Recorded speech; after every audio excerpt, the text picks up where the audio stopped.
안녕하세요. 오늘도 촬영을 위해서 한강변에 나와서 앉았습니다. 오늘은 제가 이제 공부하면서 진리 탐구를 진행하면서 알게 된 영성을 가지고 한번 말씀을 드려보겠습니다. 사실 영성 공부를 해보면 근본적으로는 나중에는 두려움이 사라지고 자연스럽게 내맡기면서 살 수 있게 되고, 또 우리가 살면서 심각하지 않게 인생을 살아갈 수 있기 때문에, 한번 지금까지 관심이 없었다면 관심을 가지고 한번 계속 공부를 해 나가시면 남은 삶을 살아가는 데 상당히 도움이 되실 겁니다. 많은 수행하는 분들이 신비 현상이나 초현상을 겪었다고 하잖아요.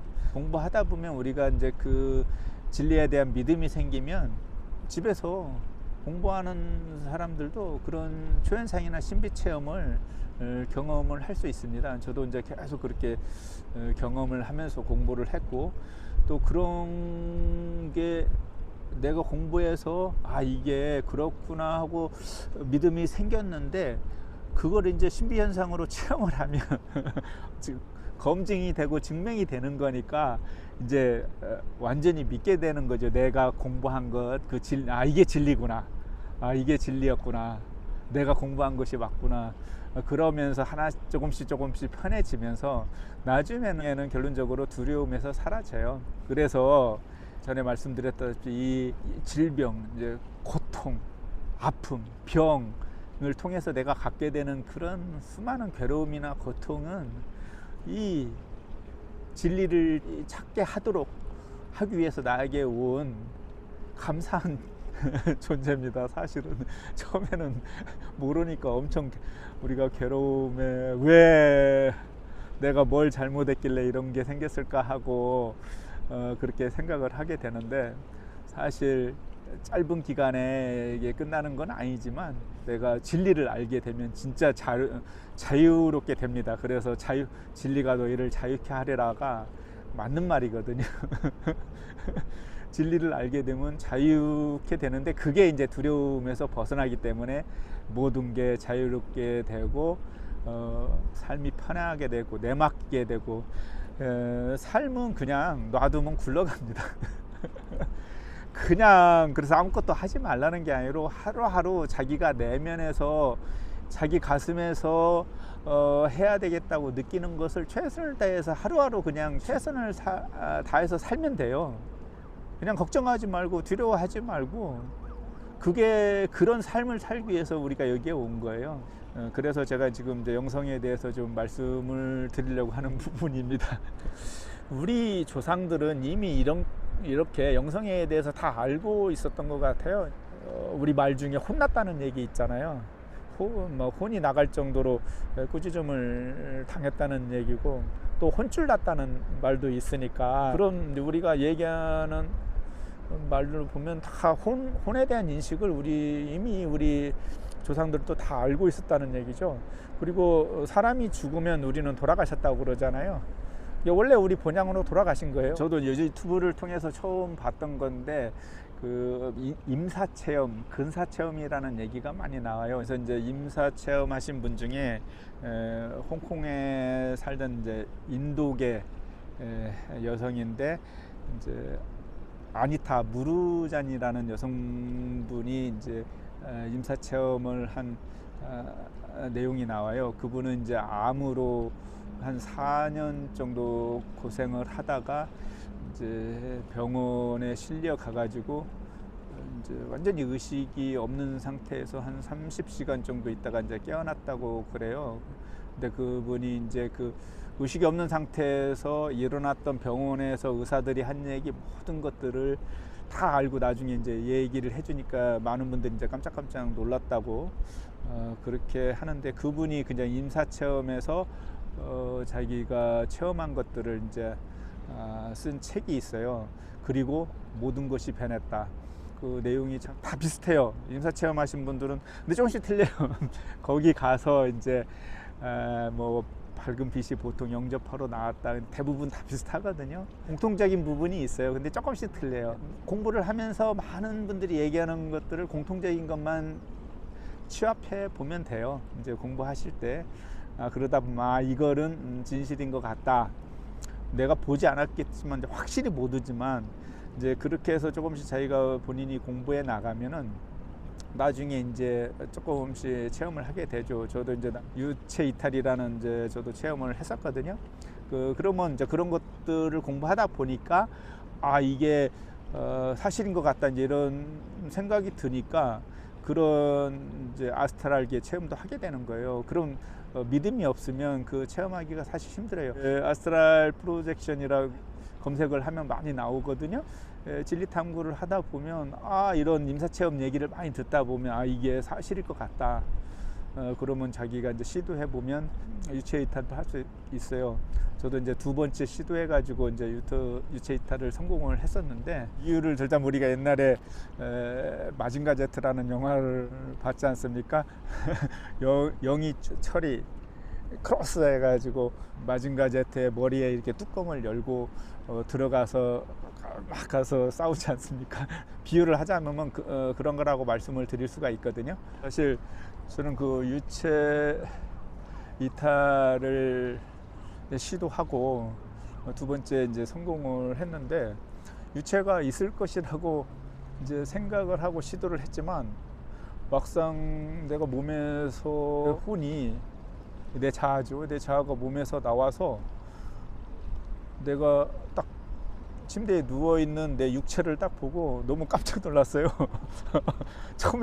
처음 경험하는 일이라 그렇게 딱 깜짝 놀라니까 그 유체가 바로 다시 그냥 몸속으로 들어가 버리더라고요. 들어갈 때 약간 진동이 있었거든요. 근데 보통 이제 그 유체 이탈을 할 때 뭐 경험한 사람들 얘기 들으면 뭐 여러 가지 현상이 있는가 봐요. 저는 뭐 유체가 밖으로 나올 때 어떤 게 없었어요. 그냥 바로 옆으로 해서 이렇게 살짝 45도 정도 비스듬하게 이렇게 몸 전체에서 나왔거든요. 좀 관심 있는 분들은 이제 인터넷이나 유튜브에 찾아보면 그 하는 방법이 많이 나와요. 이게 무작정 한다고 되는 게 아니라 의식적으로 깨어나기 위한 그 마음의 준비가 좀 되어 있어야, 그리고 마음이 이렇게 너무 이렇게 찌들어 있으면 안 돼요. 많이 순수해져야 돼요. 좀 내 느낌에는 그래요. 유튜브 같은 데 보면 이렇게 깨달았다고 하시는 분들이 나와서 얘기하는 거 보면 굉장히 아동틱하고 순수하잖아요. 그러니까 그런 마음을 가졌을 때 좀 빨리 되는 것 같아요.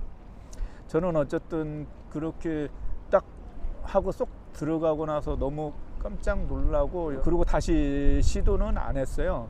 사실 그 유체 이탈 경험이 한 2년 반 전에 있었던 건데 일단은 경험을 하고 나니까 내가 생각했던 그게 맞다고 이제 확인을 한 거잖아요. 이 물질 세상이 공이구나, 색즉시공의 그 공을 얘기하는 건데요. 허상이구나 하는 생각을 하고 있었는데 사실 이제 그 해보고 나니까 이제 맞구나. 이제 그리고 유체가 있다는 사실도 확인을 했고 내가 공부해서 이럴 거라고 생각했던 그런 사실들이 일단 확인이 됐기 때문에 그런데 문제는 제가 그때가 이제 한참 이제 영성 공부를 시작하고 나서 영성이 좀 성장해 가고 있던 그런 상태였거든요. 그런데 내가 이거 살고 있는 이 물질 세상에 사실이 아니라는 게 확신이 돼버리니까 갑자기 허무해지는 그 느낌이 들더라고요, 한동안. 그래서 안 되겠다. 이거 허무주의에 빠져버리면 내가 숲속에 들어가든지 아니면 머리 깎고 수두승이 될 수도 있을 것 같더라고요. 그래가지고 지금까지 그 유체 이탈을 시도를 안 하고 있습니다. 이제 또 나중에 이제 시도를 이제는 이제 안정이 됐기 때문에 나중에는 시도해서 이제 좀 더 배움, 이 영성에 대한 배움을 더 이렇게 성장해 나갈 수 있도록 더 하려고는 하고 있거든요. 사실 영성이 성장을 하게 되면 아마 많은 분들이 이제 허무주의에 빠질 수 있는 그런 부분이 있어요. 그래서 주의할 좀 필요가 있을 겁니다. 영성 공부를 하면서 또 우리가 양자 물리학을 또 많이 공부를 하게 되거든요. 사실 그 양자 물리학 공부하는 건 좀 중요한 것 같아요. 우리가 진리를 탐구해 가는 과정에서. 그게 이제 저도 공부를 해 가다 보니까 한 2600년 전에 그 시다르타께서 본인이 깨닫고 말씀하신 분들이 그 과학적으로 물리학적으로 다 증명이 되는 그런 부분들이 있거든요. 그러다 보니까 그 양자 물리학을 연구하시는 그 분들, 물리학자들 또는 교수들도 많이 포함이 되는데, 그분들이 양자 물리학을 공부하다가 이런 색즉시국에 대해서 이제 깨닫게 돼요. 그러다 보면 이제 그분들이 이제 교수직을 그만두고 숲속으로 들어가서 이제 책을 쓴다든지 명상을 하면서 살아가시는 분들이 많다고 하더라고요. 이제 좀 저도 이렇게 공부를 하다 보니까 그럴 확률이 많이 있어요. 저도 그걸 느꼈었고, 그래서 저도 이제 유테이타를 그냥 한 번만 하고 확인만 한 후에 지금까지 안 하는 것이고, 근데 이제 좀 더 공부를 하다 보니까 제가 이 세상에 이제 경험을 하러 온 게 주고, 또 중요한 거, 내가 이런 경험은 꼭 이런 삶은 내가 살아야겠다고 목적을 하고 온 게 또 있어요. 각 사람마다. 저도 그런 게 있거든요. 그래서 그걸 이제 알게 됐죠. 그래서 제가 이제 그 다음부터는 그런 허무주의에 빠지지 않고 꾸준하게 공부를 할 수 있게 되었죠. 유체이텔에 대해서 이제 유튜브나 어떤 인터넷에 찾아보면 여러 가지 말들이 좀 경험에 따라 다 틀리거든요. 공부하는 경험도 다 틀리다시피. 그래서 모르겠어요. 근데 유체이탈을 안 하신 분들 중에서는 무슨 우리 그 혼이 가슴에 있다든지 어느 위치에 한 곳에 있다고 이렇게 말씀하시는 분들도 있어요. 근데 제가 이렇게 경험을 해서 우리 그 혼이 이렇게 빠져나오는 그 상황을 보니까 우리 그 유체 홈은 온몸에 다 퍼져 있습니다. 그걸 제가 이제 생각을 해 보니까 우리 몸은 그냥 다 물질은 다 원자로 돼 있잖아요. 우리 몸도 다 원자로 돼 있고, 원자는 벼 있습니다. 제가 지난 영상에 얘기했다시피 그 원자 핵과 전자로 돼 있는데 그 공간은 다 벼 있거든요. 거의 몸이 공이에요. 벼 있다고 보면 돼요. 그러니까 우리 유체는 에너지체이기 때문에 그 공간에 다 들어가 있는 거죠. 그냥 그 비어 있는 공간에 우리가 물질감을 느끼는 거지, 사실 우리 몸은 비어 있어요. 말씀드렸다시피 그 원자가 핵력과 그 반발력으로 그냥 그 물질을 유지하는 거예요. 물질인 것처럼 사실 없는데, 우리 우주는 강력, 양력, 그 전자기력, 중력으로 이제 그냥 이런 힘으로 이 물질 세상이, 물질 우주가 유지가 되고 있는 거거든요. 그 중에서 이제 그 핵력이 그 원자를 이제 잡고 있는 힘이거든요. 그런 힘에 의해서 그냥 이 물질이 물질인 것처럼 보이는 거지 사실 아무것도 없어요. 근데 그걸 이제 이 미시세계 양자역학을 공부하다 보면 그 사람들은 그거 다 알게 돼요. 그 연구하는 사람들은. 그렇기 때문에 이거 없구나, 우리 물질 우주가 공이구나, 이걸 이제 나중에 깨닫게 돼요. 근데 이제 물질에 집착하시는 그 물리학자들은 이제 생각을 안 바꾸죠. 그게 이제 집착이라는 건데 절대 안 바꿔요. 자기 경험에서 만들어 온 거기 때문에 쉽지 않아요. 모든 사람들이, 지금 살고 있는 모든 사람들이 자기가 살아온 경험을 놓지를 못하잖아요. 그 경험적 집착에서 벗어나야만 이제 진리 탐구가 가능해져요, 사실은. 그리고 이제 유체이탈을 할 때 이제 다른 경험한 사람들 얘기를 들어보면 많은 진동을 느끼고 뭐 여러 가지 상황들이 있으면서 나온다 그러는데 저는 이제 그런 나올 때는 뭐 그런 큰 이상이 없이 그냥 나왔어요. 들어갈 때 이제 들어가면서 진동이 느껴지더라고요. 더더더 떨리는 게 있어요.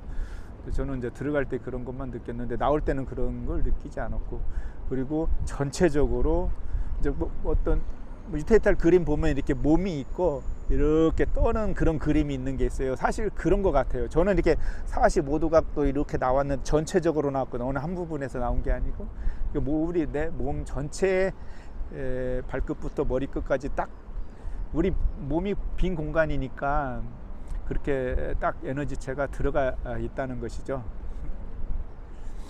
이제 유체 이탈을 하는 방법은 이제 유튜브나 그 인터넷 찾아보면 이제 많이 나오니까 그런 거 참조해서 그거 보고 하시면 돼요. 저도 그렇게 그런 거 참조해서 시도해서 한 두 번째 시도해서 된 거거든요. 유튜브 영상 보시다 보면 세바퀴 TV 프로그램에 그 코미디언 이경희 씨가 나온 그 영상이 있어요. 그분이 이제 노래방 가서 노래방 마이크 잡았는데 감전이 돼가지고 그 유체 이탈을 한 경험을 얘기를 해요. 그것도 좀 재밌더라고요. 그분도 자기가 이렇게 누워 있는 걸 딱 튀어나와가지고 그 의자에 앉아서 딱 봤대요. 그게 이제 유체 이탈이거든요. 그래서 그런 이제 영상도 좀 참조해 보시면은 많은 도움이 되고, 또 나중에 공부하시고 이제 유체 이탈을 한번 체험을 해 보시면 본인이 공부한 걸 확실하게 실증을 하게 되니까 좀 더 영적으로 성장을 할 수 있게 됩니다. 우리가 유체 이탈을 해서 가는 아스트랄계가 우리 지금 우리 현실 세상과 붙어 있어요. 그리고 차원은 틀린데 그 중첩되어 있는 세상이거든요. 그리고 그 단지 이제 뭔가 좀 살짝 딱 이 세상인데 약간 몽환적으로 보여요. 그러다 보니까 5차원 모르겠어요. 이제 저 공부를 제가 해야 되는데 5차원이라고 하기는 그렇고 완전히 중첩되어 있으니까 한 4.5차원 정도 되는 그런 것 같은데, 그래서 제가 이제 그 유체 이탈에서 아스트랄계를 딱 보니까 지금 과학적으로 현대 과학으로 볼 수 없는 그 암흑 에너지, 암흑 물질과 암흑 에너지가 그 아스트랄계가 아닌가. 그게 전체적으로 다 똑같이 이렇게 우리 세상과 중첩돼 있거든요. 똑같이 중첩이 돼 있기 때문에 이제 근데 그 물질적으로 그걸 풀려고 하면 풀 수가 없는 거죠. 그러니까 수십 년 동안을 그거 물질적으로 연구를 물질적인 생각만 가지고 해결을 하려고 그러니까 그게 해결할 수가 없는 거죠. 우주에서 우리가 측정하고 우리가 볼 수 있는 것이 5% 미만이라고 그래요, 물리학자들이. 좀 우주 그러니까 95%는 우리가 볼 수 없는, 우리가 측정할 수 없고 체크할 수도 없는 암흑 물질과 암흑 에너지로 되어 있다고 그러거든요. 이걸 다크 에너지라고 그러는데 그 다크라는 단어가 검다는 게 아니고 우리가 확인할 수 없는 물체라는 거예요. 아무리 과학적으로 수십 년 동안 그 이론이 나오고 나서 지금까지 수십 년 동안 밝혀내지를 못했어요. 암흑 물질과 암흑 에너지가 뭔지. 그 암흑 물질이라는 거는 이제 우리 은하를 잡고 있는 중력 외에 또 다른 힘이 있는데 그게 모르니까 이제 암흑 물질이라고 한 거고, 우리 우주가 측정 불가능한 곳부터는 이제 가속 팽창을 하고 있거든요. 그 가속 팽창을 시키는 힘이 뭐가 있는데 뭔지를 모르니까 그냥 암흑 에너지라고 붙인 거예요. 우리가 그 우주의 우리가 지금 우주의 과거를 다 볼 수가 있거든요.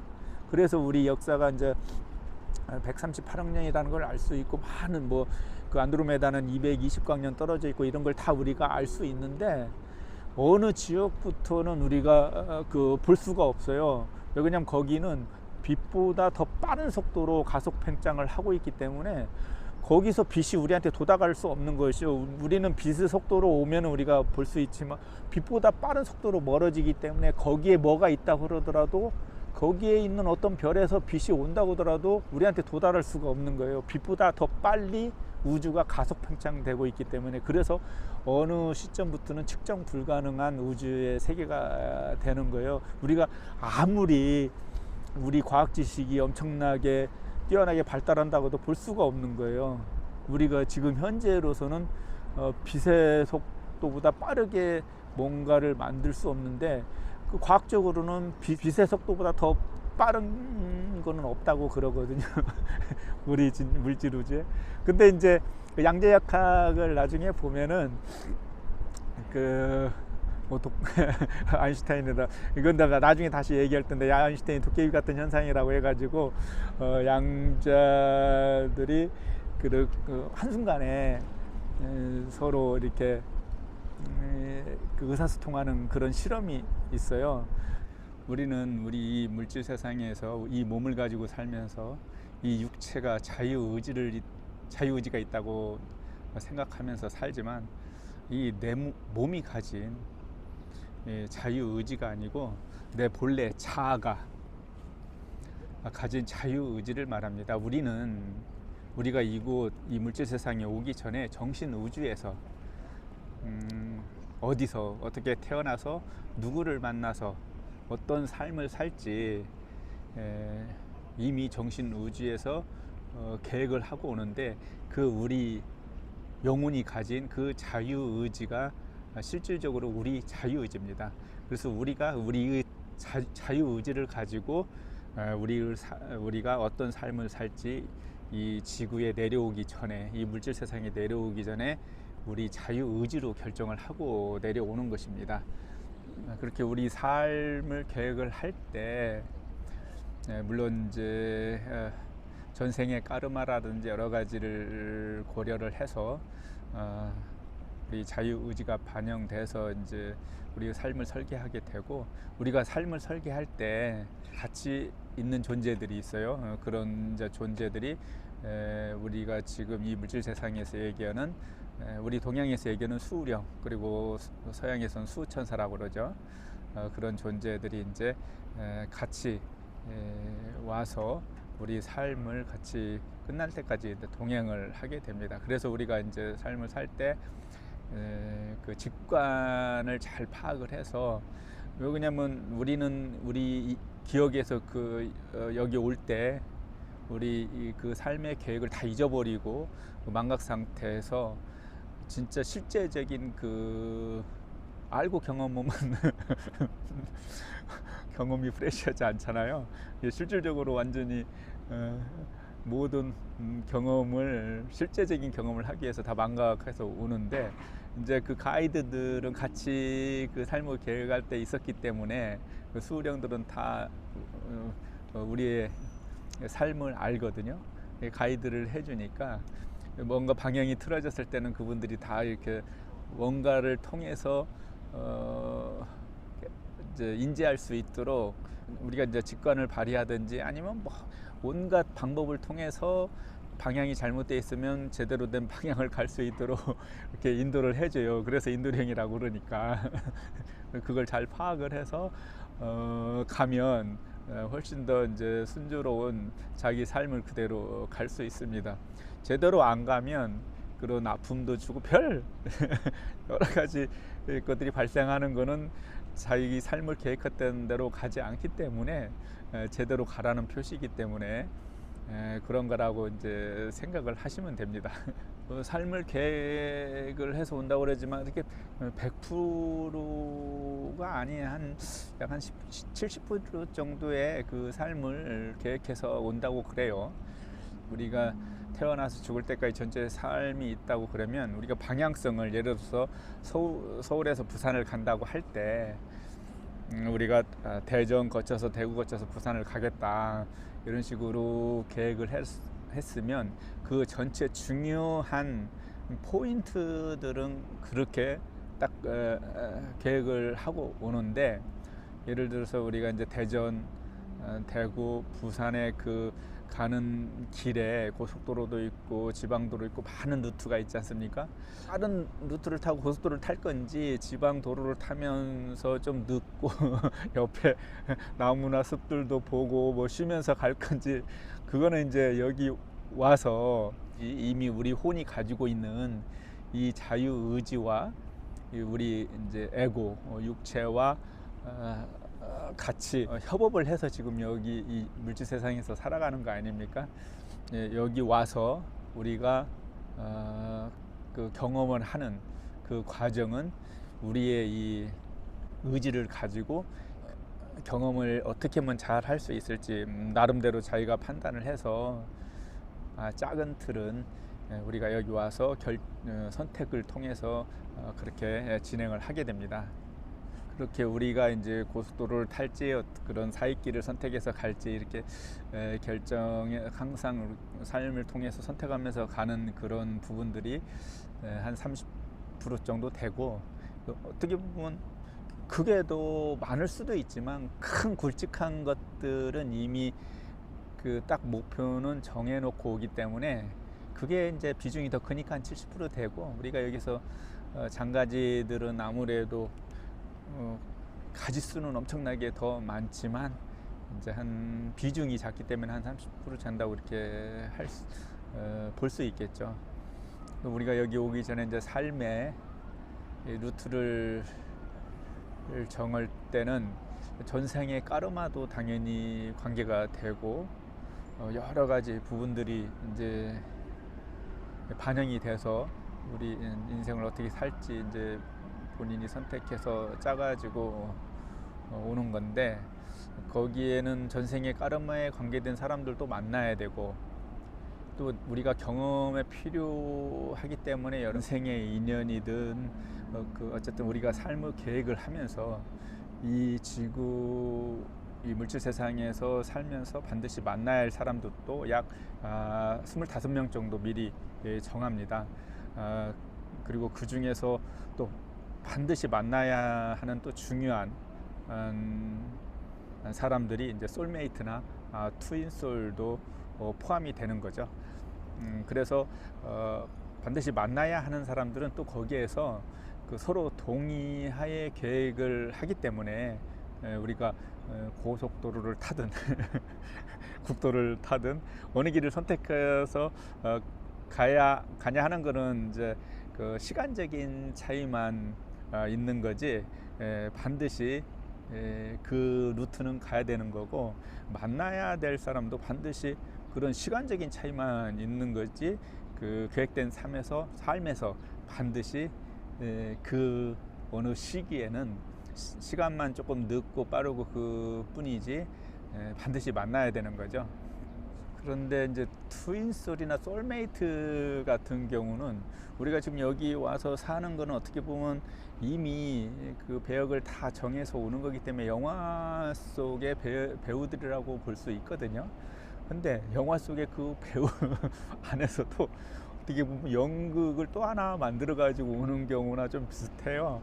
영화 속에 연극을 만들어서 뭔가 극적인 효과를 내기 위해서 좀 재밌게 하자 뭐 이렇게 해가지고 좀 더 그 드라마틱한 그런 부분을 많이 만드는 것 같습니다. 많은 얘기를 들어보면. 그래서 좀 그 솔메이트나 트윈슬 같은 경우에는 상당히 그냥 바로 이렇게 고속도로 타듯이 만나는 게 아니고 뭔가 드라마틱한 스토리를 만들어가면서 만난다는 게 그 대부분의 중론이더라고요.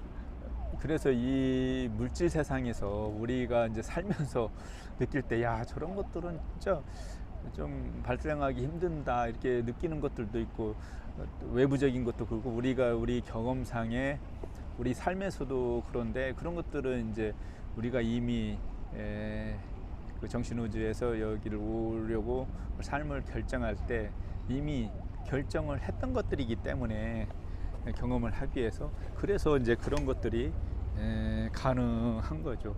진짜 일어나기 힘든 것들이 일어난다. 그런 것들은 이미 결정된 것들이 이루어지는 것들이니까, 그래서 그게 가능하다 그렇게 보시면 될 것 같습니다.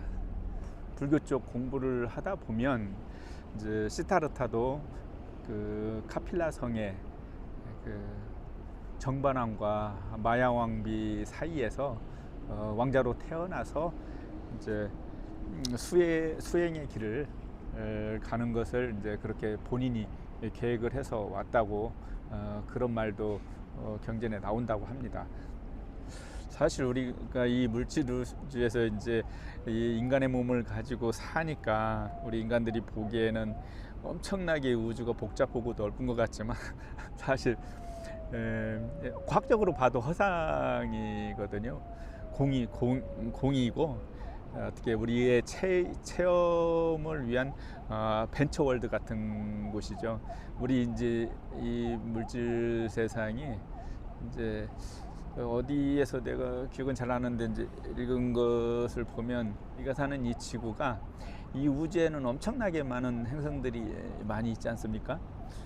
거기에 이제 엄청나게 많은 이제 다른 생명체들도 있는데 우리가 그 생명체가 있는 행성 중에 허프한 밑에서 두 번째로 그렇게 어려운 이 삶을 사는 곳이라고 하더라고요. 우리 지구가 벤처월드라고 저는 이제 그렇게 얘기를 하는데, 어쨌든 우리가 선택해서 여기를 왔으니까 잘 열심히 그 체험을 하고 가야 되겠죠. 그리고 정신 우주는 차원이 어떻게 되는지는 지금 열심히 공부를 하고 있는데, 뭐 불교에서는 삼천 대천세계라고도 하고 뭐 육도윤회를 한다고 하고 여러 가지 얘기하지 않습니까? 그리고 그 인도에서는 훨씬 더 많은 그 신들과 차원을 얘기를 해요. 어쨌든 정신 우주는 우리 인간들이 상상할 수 없을 정도로 거대하고 체계적인 시스템을 가지고 있다. 그리고 그런 체계적인 약간의 그런 시스템을 지금 우리가 인간 세상에 살면서 이 물질 우주가 뭐 체계적으로 잘 돼 있다고 그러지만 사실은 그 정신 우주의 체계적인 시스템의 일부의 반영이다. 이렇게 보시면 되겠습니다. 지속적으로 진리 탐구를 하면서 영적인 성장이 이루어지는 과정에 아시겠지만 이제 우리가 하나씩 알아감에 따라 그 영적인 진화는 나선형으로 이루어집니다. 이렇게 올라갔다 내려갔다 이렇게 되는 거죠. 왜 그러냐면 하나를 배우면 영성에 대한 깨달음이 생기는 거죠. 하나가. 근데 우리가 삶은 지금 물질 세계에서 살고 있잖아요. 그러니까 그 괴리 때문에 하나를 알면 이 삶의 현장에서 갈등이 생겨요. 갈등을 일으키고, 그래서 이렇게 올라가다가 그 갈등 때문에 이렇게 내려와요. 그러다가 또 하나를 이렇게 알면 또 거기에서 또 갈등이 생겨서 또 이렇게 올라가긴 올라가는데 또 내려왔다 올라가고, 이런 식으로 나선형으로 쭉 그 영적인 성장이 이루어지기 때문에 그러니까 처음에는 이제 이게 처음에 말씀드렸다시피 이제 허무주의로 갈 수 있기 때문에 처음에는 본인이 그걸 잘 컨트롤하면서 진리 탐구를 해 가야 되는 거죠.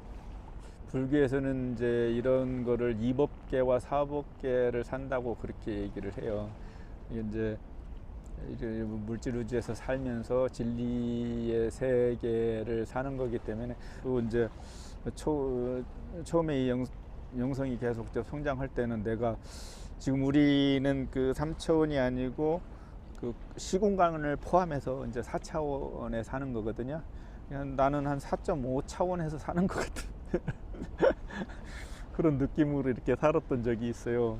미국의 의사인 디펙 초프라 그 영적인 책을 많이 쓰신 그분도 강의 시간에 나는 이 세상에 있으나 이 세상에 속하지 않는다 이런 말을 했다고 그래요. 학생들한테 좀 하기 힘든 말이긴 한데 우리가 이제 이렇게 영적인 영성을 공부해서 이제 영적 성장의 표시를 외부적으로 좀 보려면 가장 중요한 것은 이제 생각, 말, 행동을 일치시키려고 하는 그런 외적 변화가 일어나게 됩니다.